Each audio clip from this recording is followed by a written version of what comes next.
Welcome back to the Cash Kicks channel for expert sports analysis, the best team picks, total picks, and in-depth breakdowns based on previous performances. Stay ahead of the game with our winning insights. And for even more exclusive parlay picks, check out Channel in membership. Indiana Pacers versus New York Knicks. 13-40 Indiana team walks into a building owned this season by a 34-19 New York squad that's chasing the top of the Eastern Conference. The Pacers sit 13th in the East, trying to halt a 4-game slide and salvage pride. The Knicks are second in the conference, 21-6 at home, tightening their grip on playoff positioning and eyeing more. The numbers lean heavily toward New York, nearly an 80% edge in projected win probability, and the season series already shows how thin the margin can be. The Knicks took the first meeting 114-113. Indiana needs a response. New York wants control. This is urgency versus momentum, desperation versus stability. And the stage is set in Manhattan. Indiana averages 110.6 points per game while allowing 118.5. New York scores 117.3 and gives up 111.8. That gap tells the early story. The Knicks operate with balance. The Pacers have struggled to close defensive possessions. From the floor, New York shoots 47% overall, 36% from three, and a sharp 81.3% at the line. Indiana connects at 45%, 34% from deep, and 74.9% at the stripe. The Knicks move the ball slightly better, 26.8 assists to 25.9, rebound more effectively, 46.2 to 42.7, and commit fewer turnovers, 12.9 to 13.7. Defensively, Indiana produces 7.4 steals and 4.8 blocks per game. New York counters with 7.9 steals and 4.1 blocks, relying more on structure and positioning than sheer shot-blocking volume. The offensive engines are clear. Pascal Siakam leads Indiana with 23.6 points and 6.7 rebounds, shooting 48.2% from the field. Andrew Nembhard adds 17.4 points and 7.5 assists, hitting 44.5% overall and 36.4% from three. Benedict Mathurin chips in 17.8 per game. For New York, Jalen Brunson orchestrates everything. 27.1 points and 6.1 assists on 46.9% shooting, 37.5% from three, and 84.9% at the line. Karl Anthony Towns provides interior gravity with 19.7 points and 11.9 rebounds, stretching the floor at 35.3% from deep while converting 85.3% from the stripe. OG Anunoby adds 16.6 points and 1.7 steals, anchoring the perimeter defense. The stylistic divide is pronounced. Indiana prefers pace and ball movement but often trades baskets. New York operates with half-court precision, strong rebounding structure, and late-game shot creation. The defining theme, Indiana's offensive talent versus New York's defensive balance and rebounding edge. If the Pacers cannot control the glass, the Knicks' efficiency compounds quickly. Recent form reinforces the tension. Indiana has dropped 4 of its last 5, losses to Toronto, 122-104, Utah, 131-122, Houston, 118-114, and a tight defeat to Milwaukee, 105-99, with one win over Atlanta, 129-124. The offense flashes, but defensive lapses late have proven costly. New York has won 4 of its last 5, victories over Boston, 111-89, Detroit, 118-80, Denver, 134-127 in double overtime, Washington, 132-101, and a loss to the Lakers, 112-100. The Knicks are scoring freely and defending with purpose. Blowouts at home signal confidence. They are not just winning, they're controlling games. At the center of this matchup is Brunson versus Siakam, control versus versatility. Brunson's 27.1 points come with surgical precision. He scores at all three levels, manipulates pace, and closes games. His 2.9 made threes per night at 37.5% stretch defensive coverage, and his near 85% free throw shooting makes him lethal in late possessions. Siakam counters with power and fluidity. He scores 23.6 per game, hits 37.2% from beyond the arc, and draws contact consistently. His ability to operate from the elbows and attack mismatches gives Indiana its best pathway to sustained offense. Towns adds a second layer to New York's star equation. His 11.9 rebounds per game dwarf Indiana's team rebounding numbers outside Siakam, and his inside-out skill set forces big defenders into space. If Towns controls the paint and Brunson dictates tempo, the Knicks tilt the floor. Tactically, Indiana must protect the defensive glass. The Knicks' 46.2 rebounds per game versus Indiana's 42.7 suggests second-chance opportunities could swing momentum early. Transition defense becomes critical. New York punishes missed assignments with quick ball reversals and corner threes. Indiana's path lies in spacing and quick decision-making. Nembhard's 7.5 assists per game are essential. He must collapse the defense and generate clean perimeter looks. The Pacers also need to manage turnovers. Their 13.7 per game feed directly into New York's structured half-court offense. Bench production is another pivot point. New York's depth, including strong interior defense from Mitchell Robinson, 1.1 blocks per game, reinforces rim protection when rotations tighten. Indiana must match that energy defensively to avoid long scoring droughts. Late game, the edge belongs to New York.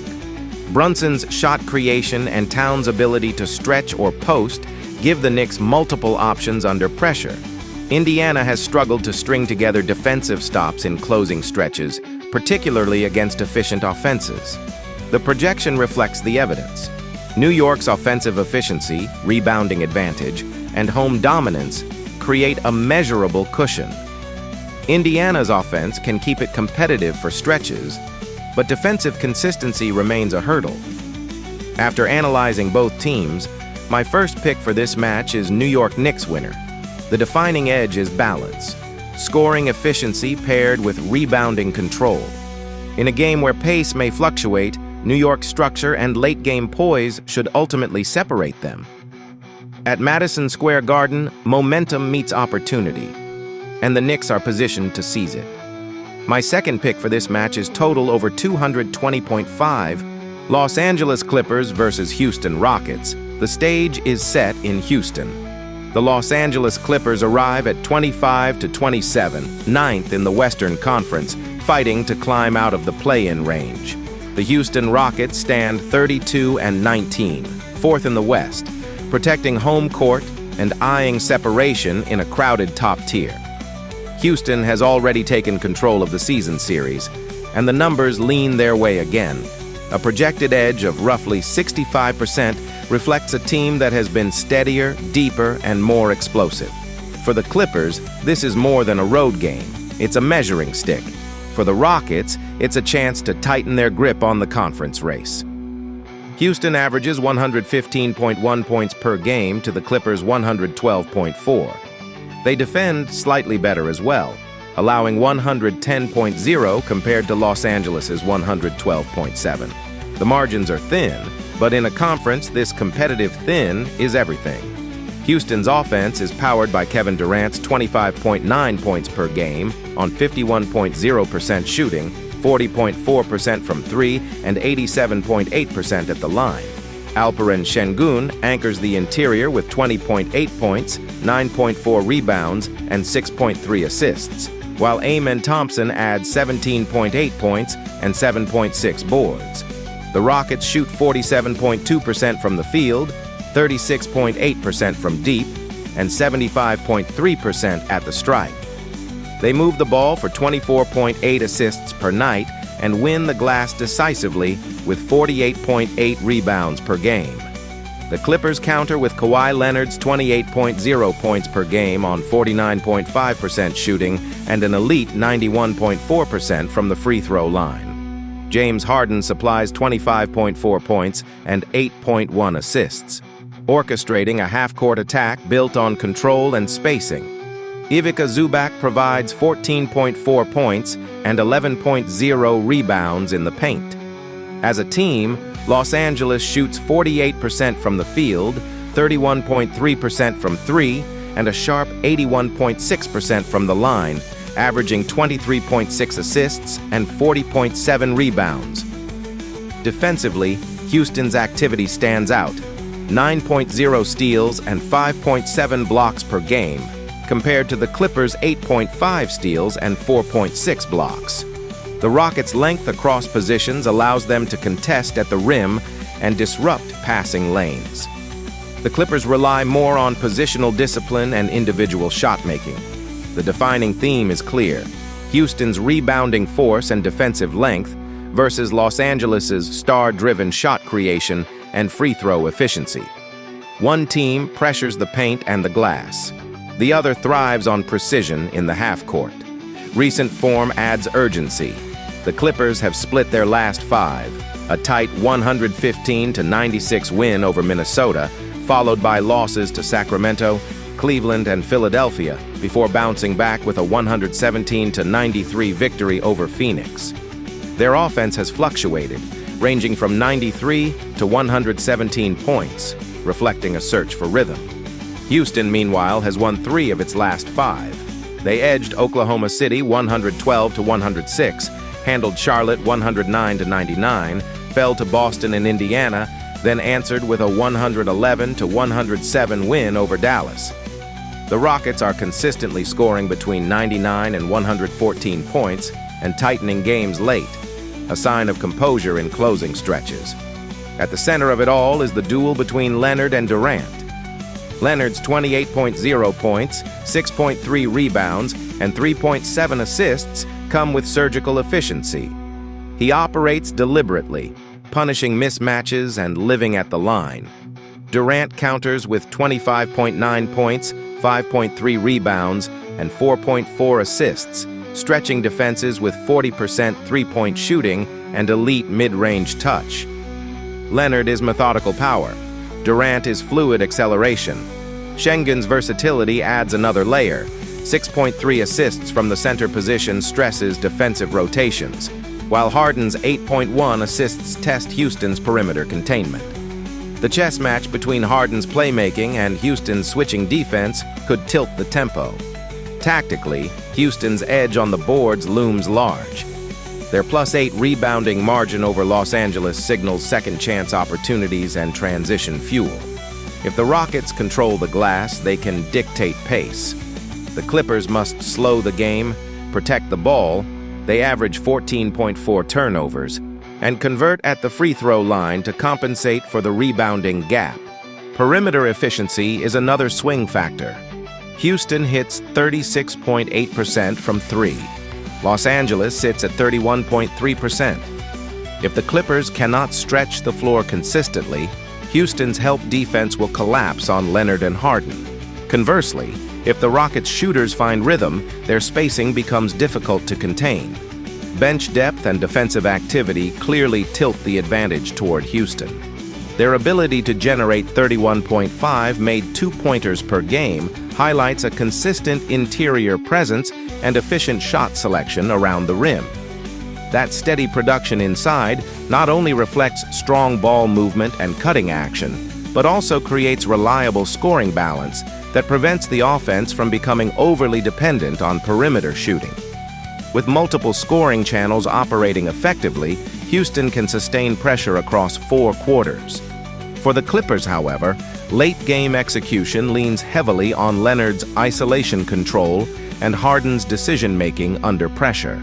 Expect a competitive first half, deliberate possessions, and playoff-like intensity. But over 48 minutes, Houston's rebounding dominance and perimeter efficiency should generate extra possessions and cleaner looks. After analyzing both teams, my first pick for this match is Houston Rockets winner, The difference will be second chances and spacing. Houston's balance, length, and control on the glass give them the edge at home, and in a tight Western race, that edge is enough. My second pick for this match is total over 205.5, a Dallas Mavericks versus Phoenix Suns. Dallas enters at 19-33, sitting 12th in the Western Conference and trying to halt a 7-game slide that has pushed them below the playoff line. Phoenix stands 31-22, 7th in the West, protecting home floor and chasing upward movement in a tightly packed race.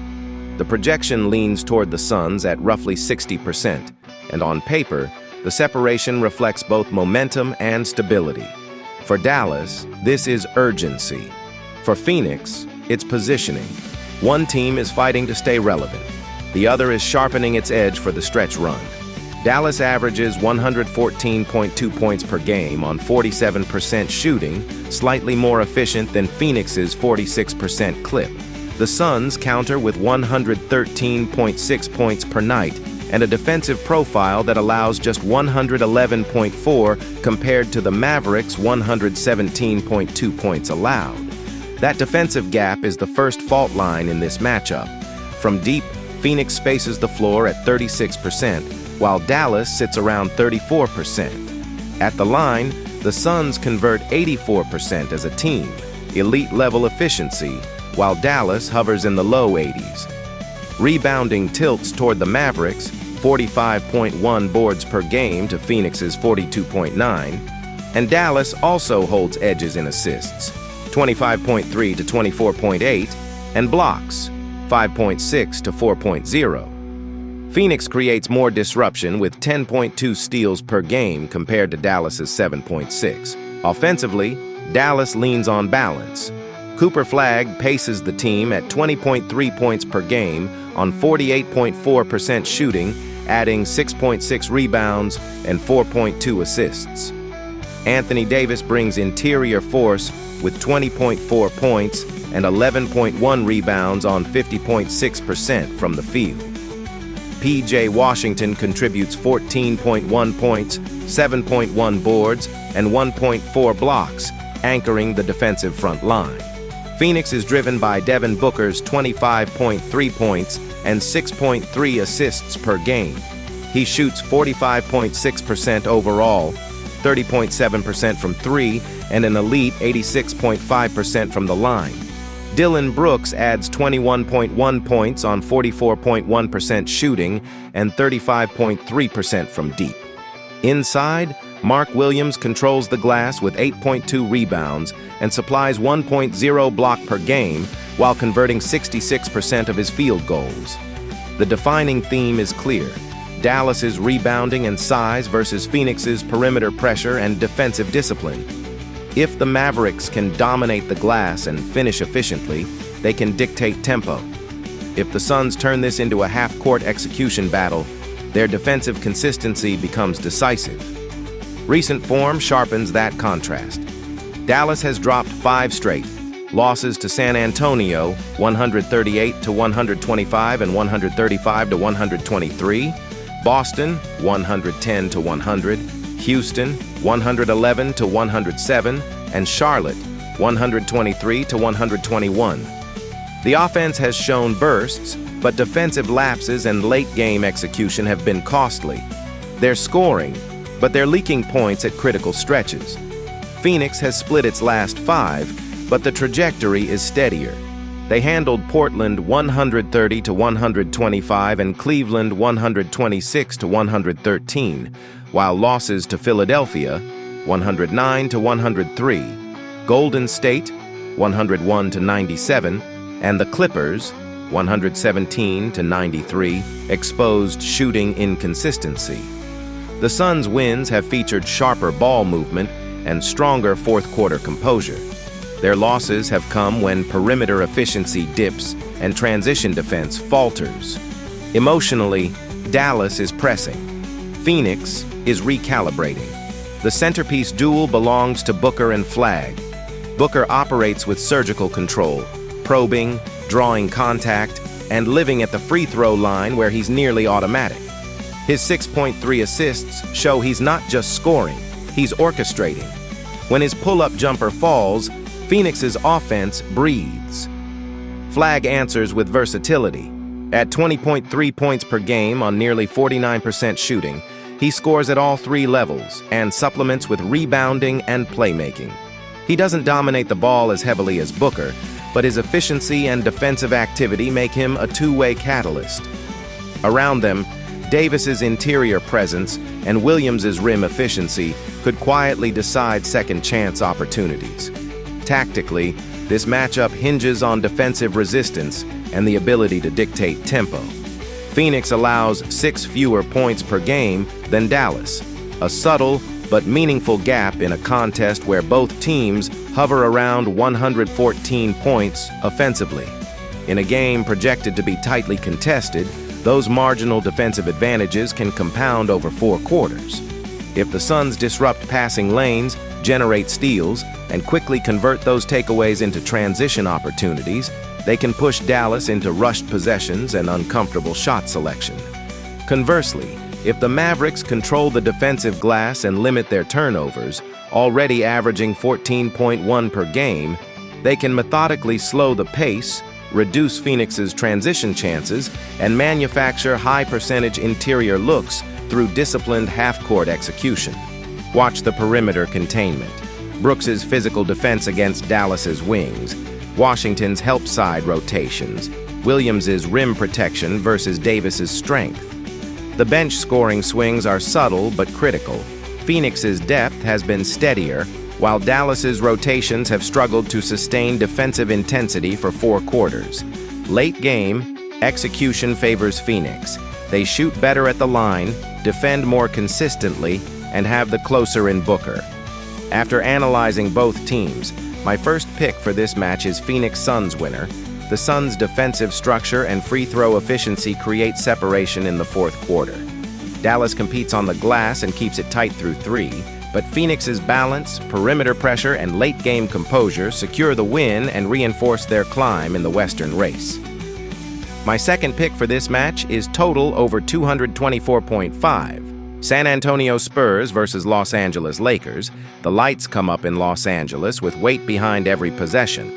San Antonio arrives at 36-16, sitting atop the Southwest Division and firmly planted near the top of the Western Conference. The Lakers, 32-19 and leading the Pacific, defend their home floor with momentum and star power. The season series tilts 2-1 toward the Spurs, but the margins have been razor thin. A 5-point Lakers win, a 13-point Spurs answer, and a 16-point San Antonio statement in the last meeting. The numbers give a slight lean toward San Antonio, just over 60% in projected edge. But this isn't about percentages. It's about positioning in the West, tone setting in February, and 2 franchises measuring themselves against championship expectations. San Antonio owns the better record. Los Angeles owns the stage. Something gives tonight. San Antonio scores 117.6 points per game, slightly ahead of the Lakers' 116.1. The Spurs rebound at an elite 46.6 per night compared to LA's 41.3, and they protect the rim with 5.1 blocks per game. The Lakers counter with defensive activity on the perimeter, 8.2 steals per game, and a slightly stronger field goal percentage at 50% to San Antonio's 47%. From deep, both teams space the floor effectively. San Antonio's core shooters stretch coverage around Victor Wembanyama, while Los Angeles leans on Luka Doncic's range and Austin Reeves's efficiency. At the line, both teams hover in the upper 70s to low 80s, with Wembanyama at 81% and Doncic at 78.1%, anchoring their late-game reliability. The Spurs' offense flows through Wembanyama's 23.9 points, 11.1 rebounds, and 2.7 blocks per game. He's shooting 50.7% from the field and 36% from 3, blending interior dominance with perimeter skill. De'Aaron Fox adds 19.5 points and 6.2 assists, injecting pace and downhill pressure. Rookie Stephon Castle contributes 17.1 points and 7.0 assists, giving San Antonio balance and shot creation. The Lakers counter with Doncic's 32.8 points, 8.6 assists, and 7.8 rebounds per game. Elite usage with 47.3% shooting and 35% from deep. LeBron James adds 21.8 points and 6.8 assists on 50% efficiency, while DeAndre Ayton provides 13.4 points and 8.4 boards inside. Defensively, Wembanyama's 2.7 blocks in length reshape the paint. Castle's 1.4 steals pressure ball handlers. For Los Angeles, Ayton anchors with rim protection and rebounding, while Doncic and Reeves combine anticipation with active hands.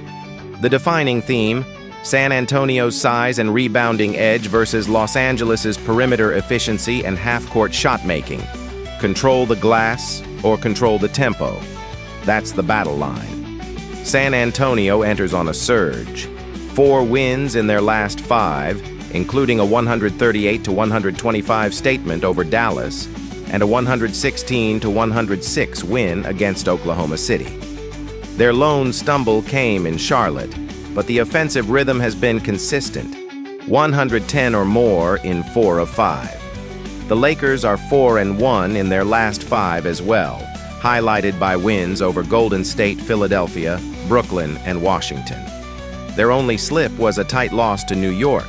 They've scored at least 109 in 4 of those games and have shown improved late-game execution. Both teams are peaking, neither is searching. This feels like a collision rather than a test. The centerpiece is undeniable. Wembanyama versus Doncic. Wembanyama's efficiency, over 50% from the field, 36% from 3, 81% at the line, paired with 11 rebounds and near 3 blocks per game, makes him a two-way disruptor. He impacts pace, spacing, and defensive geometry every possession. Doncic operates with surgical control, 32.8 per game, nearly 9 assists, 7+ rebounds. He dictates tempo, manipulates coverage, and lives at the free throw line. His 10.4 made field goals per game on 22 attempts shows volume and confidence. When he's in rhythm, defenses bend.